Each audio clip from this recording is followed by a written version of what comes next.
Welcome to the Tough Fish Show. I am so excited to bring to you Sandee Sgarlata. Sandee, thank you so much for being on the show. Jen, thank you. It is such an honor. And I just want to tell all the listeners, she is the most fun person I've talked to in so long. We've been sitting here for 20 minutes, just having this great conversation. Love it. Love it. This is going to be fun. Thank you so much. I'm so excited to have you here. And I would love for you to start, Sandee, with how did you get into writing? How did I get into writing? Oh my gosh. Let me tell you, it was never something that I ever imagined I would do. I was never, let's just say, studious at all. It's embarrassing to me when I happen to find that old file that, my mom gave to me when I moved out, and it's got all my report cards, and I see my senior year and I'm like, oh my gosh, like this is so bad. And because the thing is I was a competitive figure skater, and all I wanted to do was compete with, or not even compete. I knew I wasn't going to make it. I had to stop competing when I was 16. But my senior year of high school, I auditioned for the Ice Capades and made it. Wow. And then 2 weeks after I graduated from high school, I received a letter in the mail. Yes, this was 1983. And they're like, congratulations, you're on a waiting list. And what I didn't realize is that it was so small at that time. And I'm kind of tall for a figure skater. I'm 5'7". I'm now 5'6". I've kind of lost an inch, but I used to be 5'7". So when you think about it, if you've got this small ice show, I'm the tallest girl. I'm the one standing in the middle, Yeah. So I had to wait for somebody to either drop out or quit or get injured. And so I thought, well, maybe I should go to college. Ended up not going to college until I actually got my bachelor's degree 35 years after I graduated from high school. That's awesome. So I got certified to be a life coach. After I stopped coaching skating full time, I had an IT recruiting company that was hugely successful. And then we had the .com industry blew up in 2001. My son was 2 years old. I ended up staying home. I got certified to be a life coach in 2004. And I was on a vacation, and one of my skating students, who I was very close with, I brought her along with us on vacation to watch my son so that we could go out. We were there for 2 weeks at the beach. And so she was with us so that she could be our babysitter and we could go out and all of that. And she shared with me that because I opened up to her and told her about my past, and that I had, went down the wrong path, and I ended up abusing drugs and hit rock bottom in my life, that I shared that with her, that she went on a completely different path. And she told me that I changed her life because of that. And that night, I wrote the first paragraph of my novel. That was in 2006 or 2005. I can't remember. It ended up being published in 2009. And I wanted to write something for teens that would help them. But I knew that teenagers are not going to read a self-help book. So I came up with this story, and I have this story that I published. It ended up winning 2 book awards. I was a finalist in 2 book awards, which I was shocked because I was like, yeah, I don't know what I'm doing. But here's the thing. I didn't set out to write some sort of literary masterpiece. That's not me. I will never. That's not how my brain works. It's not the kind of writer I am. I just write. And actually, the way I write is I see it in my mind. It's like a movie, and then I write it. And that's how it comes to me when I'm writing. So that I finished, it was supposed to be 5 books. I finished the second one in 2010. My publisher went out of business. It was kind of a friend of a friend kind of thing, small, operation. She decided not to move forward. So the second book has never been published. So now, because I don't like for me, I have to finish what I start. So I've combined book 1 and 2, and I've started working on the 3rd book. I'm going to release it as 1 book and finish the story. But then, a few years ago, I was working when I was in school, and I had a project. I got my degree in business management. I had to create some sort of company. And so that was when I started writing my second book. It was technically my 3rd, which is Happiness Solved, Climbing 100 Steps. And that is a self-improvement mini memoir and a workbook. And that was an interesting exercise for me because I'd never written a self-help book, but the memoir was my way to tell a story. So I was telling the story of, there's only 4 chapters. That is my story. And it's, I've had a lot of tragedy, a lot of disappointment, but it walks you through the stages in my life where I kept learning these major life lessons. That is the way I live my life today and have lived my life for 30 years now. And it was great. I mean, it's so interesting because I finished the book in January of 2020 and it was released February of 2021. And it's so interesting because now, like, you're never finished. Like, I could sit down and, like, you can always make it better. You can always, and at some point you have to, but I wrote in the book in August of 2019, because I was so frustrated with humanity and how not just the United States, we've got some serious issues here and we are so divided and it's a huge problem, but I can see it around the world. And I wrote that, as humanity, we have to stop all of this toxicity, the anger, the divisiveness. We have to. I was like, and I put in there, if not, it's going to spread like a virus. And that was in August of 2019. I finished it in January of 2020. And then, of course, the pandemic hits. And I was like, now what do I do? I wasn't ready to send it to the publisher. And I ended up not changing a whole lot. And I ended up adding parts in there because of the pandemic. And it was just interesting how we ended up having this virus is spreading like wildfire. And that's the analogy that I use, that when we aren't dealing with these negative emotions inside of us, not only are you showing up in the world in a negative way that's detrimental to everyone that you come into contact with, it's going to hurt you physically, spiritually, and emotionally. So that, and when I say eat you up inside like a virus, it will. And that's a lot of, they say disease is really dis-ease. It's that angst that we have going on, and it's going to manifest in some physical way. Okay, you have hit on so many I know, things. I'm sorry. I cannot wait to unpack some of these things here. Okay, so I'll stop. No, please. So one of the things that I heard, which I really think is beautiful, is that a big theme is that writing was cathartic. Sharing your story, sharing your voice became cathartic. It was cathartic for you because it helps you to grow and to learn and to evolve into where you are, to grow your business, to evolve your writing, to realize that there was more service that you could do. It's what I'm hearing, a healer inside you. Yes. But yet you were also healing others because you were sharing your story, because you were using writing and sharing your works. First it started with a conversation, but that conversation turned into story. And I love that you were clear about, at least with the first book, you really wanted to reach teens and realize there was another way. And the other way was using fiction to convey the messaging that you really wanted to do. And I think that's brilliant. I love that so much. So to me, yet again, it's another way of healing, and it's creative and it's cathartic, so there's so much that can go into that, because it can, sometimes when you're writing, it helps you to process, but it also helps you to explore other things that you might want to do too, in the same that you're trying to get your head around in an effort to serve other people. So those are some of the things that I'm hearing in this. But another key piece that I heard was basically mindset, and in particular that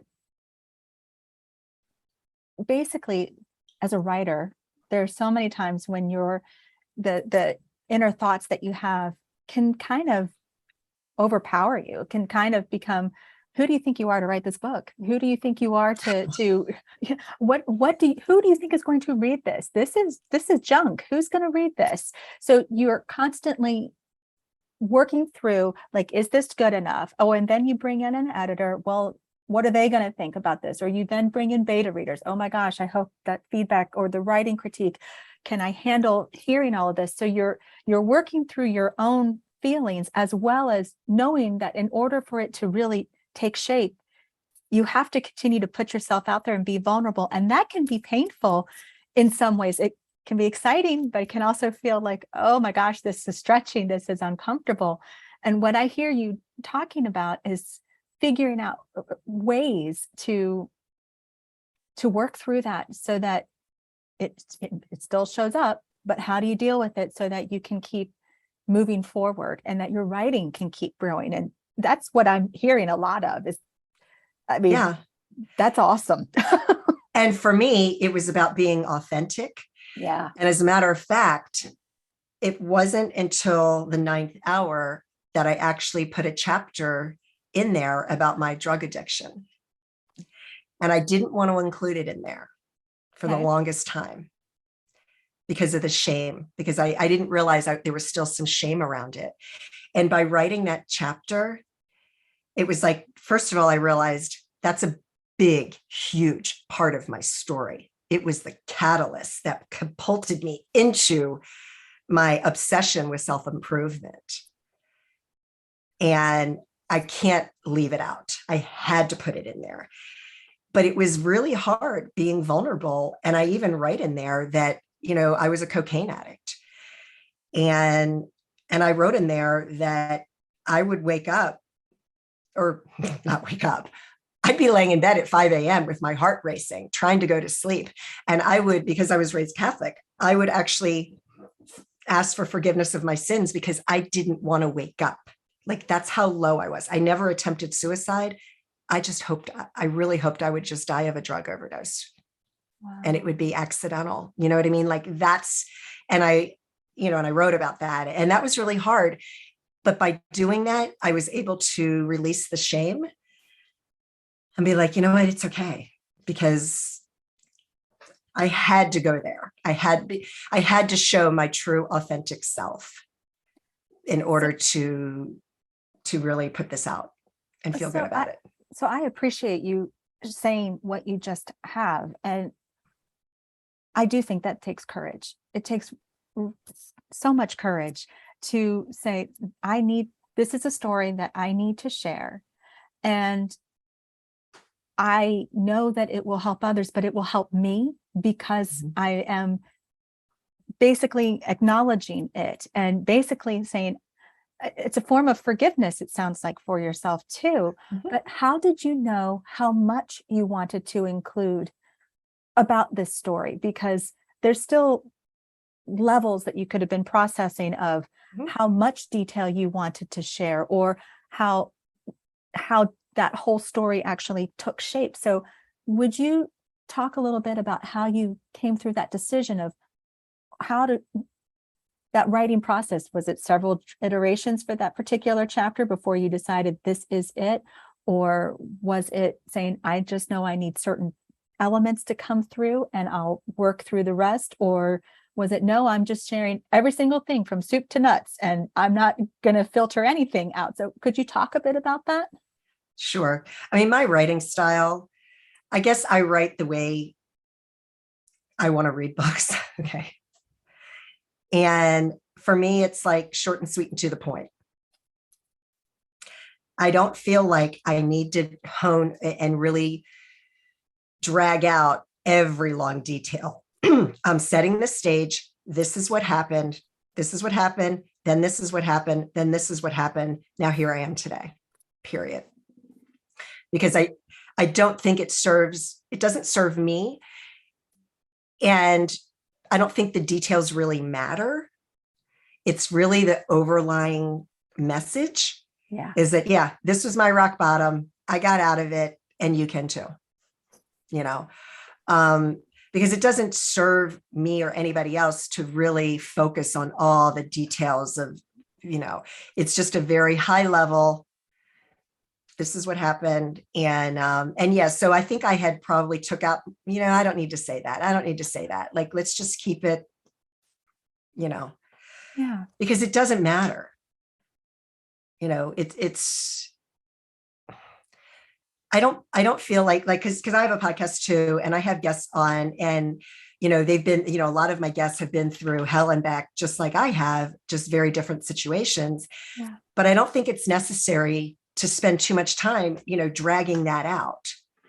You know, here's the preface. Now, let's go. Let's move on. And where are you today? Yes. Yes. Because I think that when you're writing, especially something like self-help, I liken the writer as kind of like the guide on the hero's journey, saying, hey, let me hold your hand. I've been there. I can help you through this. I'm not trying to be the hero. What I'm actually trying to do, reader, is help you see that you are the hero and you can do Right. this too. And I want to connect with you because I want you to understand I get you. But what I really want for you is what's possible too. And I want you to achieve that. So take my hand and let's do this. And I love how you describe that, because I can see you helping your reader to acknowledge, I get where you are, but let me help you go to where you are striving to grow to. And I love that. I love that. Thank you. Oh, absolutely. Absolutely. So when you were shifting to write from fiction to nonfiction, because I love that it's multi-genre. I love that. There's still relatable themes. So it's kind of like there's like a golden thread or an umbrella of like messaging, like intention. However, it's still different styles of writing. So what was that like in that transition to go from writing fiction to writing nonfiction? And although memoir has elements of fiction style, it's still there's still different types of writing. So what was that like? Yeah, that's a really great question. And I think that for me, because I come from a background of a lot of public speaking, teaching workshops and things like that, that it was easy because it was just me teaching somebody what I want to say. So it's really, I come from that perspective. And I think also just going through and getting my bachelor's degree and having to do so many research papers and writing, that really helped. Like there's an advantage to waiting until you're an adult to get your degree. I tell you, I learned so much that I would have forgotten if I had gone in high school. Although there were times that I'm like, wow, I wish I had known this when I had my IT recruiting company, because I could have probably done things much differently. So, but yeah, I think that really helped me, because I started out writing fiction, but then going through school, I had to write so many papers, and so I think it was a good transition. Yeah. And the memoir, because I had written fiction, was kind of helpful, that I could, be more descriptive in what I'm, telling the story and things like that. So. Oh, I love that. That's so cool. That is really cool. So let me ask you, I know that you're a mindset coach. A lot of times writers can get in their own heads and, whether they're just in this space like you had been of, I want to write this scene or I want to tell this story, but I'm struggling with how to say it, or I've written this version and maybe I need to cut some stuff out and maybe I've rewritten it again, or they're still working through that, or maybe they're just stuck in the middle of the book and they're having a difficult time getting to the end. What kind of guidance or encouragement would you offer to help a writer who might feel a little stuck? Well, if you're feeling stuck, there's some sort of block that you're having with your mindset. And it probably is, more likely than not, you've got, we all have this voice in our head. And it's in our DNA. Okay. And it's that fight or flight response that we needed, a few thousand years ago. So today, that voice, it's kind of like our ego, if you will, and it's there to protect us. Okay. It thinks it's protecting us. Now we can make that shift and teach it that it's okay, but that takes practice. And the thing with mindset is that people think it's a one-time thing, or, okay, well, let me do this now, and then I'll be fine the rest of the day. And that's simply not the case. Okay.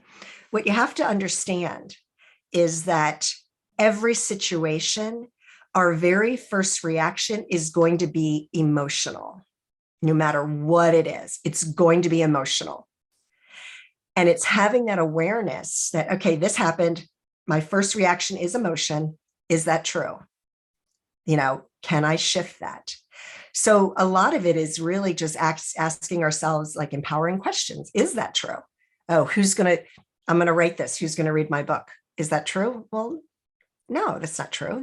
People are going to read your book. I mean, it's that protection mechanism that wants to just keep us safe, right? It's the safe way not to write that book or put off publishing it. It's comfortable, it's safe. However, we only grow when we push ourselves to be uncomfortable. We have to be uncomfortable and be okay with being uncomfortable in order to grow. Because no one makes it to big levels or, without sitting in uncomfortableness. 2 years ago, sitting here on video with you, I would have been terrified, and now with thanks to COVID, we're all used to it. And, I don't fret over as much. And, that it's just more natural now because it's our new normal kind of thing. However, in order for me to get to that place, I had to be uncomfortable multiple times, being uncomfortable. Yeah, I've done live television interviews, like talk about being uncomfortable, right? Yeah. Being on television live. Yeah, that's really hard. Mm-hmm. And I've done that multiple times. And it's just, pushing yourself to be uncomfortable, being comfortable in uncomfortableness. Yeah. However you want to say it. So when a writer, so what I hear you saying is that it's something that, to your point, it's not one and done. It's something that you have addressed it for this thing, but as you rise to, I've heard the saying, is it new level, new devil? And I love that because every time you have grown, every time you have done something different, you've published that first book. Great. Now you need to start sharing it or start working on book 2 and realize you can make book 2 just as amazing as book 1. Those are new levels to work through, but sometimes it's working in that one space and recognizing too that maybe today there might have been a struggle, but if you wake up tomorrow and you still feel like, hey, what in the world? Why am I still in my head? Mm-hmm. What I hear you saying is that it is something that you intentionally say, okay, take a step back. I can do this. Asking yourself questions like, is that really true? Is this really, we'll know. Are you sure anybody's not going to read this book? Really? Come on, you can do this. And to be kind to yourself too, is what I'm hearing as well. Yes, absolutely. And you want to make sure you're feeling those emotions and feeling that feeling and sit with it for a few minutes and think about it. Because what we don't want to do is there's a quick and easy way to shift your mentality like that. And it's called gratitude. You can easily start focusing on everything you have to be grateful for, and you can shift it. And it's a great tool to have in your back pocket when you need it. However, you don't want to gratitude your way into never dealing with something, because you can do that, because you don't want to use gratitude to push stuff down. Okay. If there's something that keeps coming up, you have to deal with it and you have to feel it. Okay. So before you get to the gratitude to make that shift, there's some forgiveness that has to take place within yourself, because you're being hard on yourself. That's what we're doing. We are our worst critic. We are hard on ourselves. I beat myself up every day, multiple times a day. I'm no different. Yes, I'm a happiness coach. I'm known on social media as America's happiness coach. Am I happy all the time? Absolutely not. So it's interesting because I was reintroduced to this ancient Hawaiian healing practice. And it's so simple. It's almost like, how does this work? It's so simple. And it's literally 4 things that you say to yourself in your mind. So when you're having this stuff, okay, I want everybody to take out a pen and a piece of paper, and I want you to write this down. And it is so simple. All you do is you say, I love you. And you're just saying this to yourself in your mind. I love you. I'm sorry. Please forgive me. Thank you. all you got to say. I love you. I'm sorry.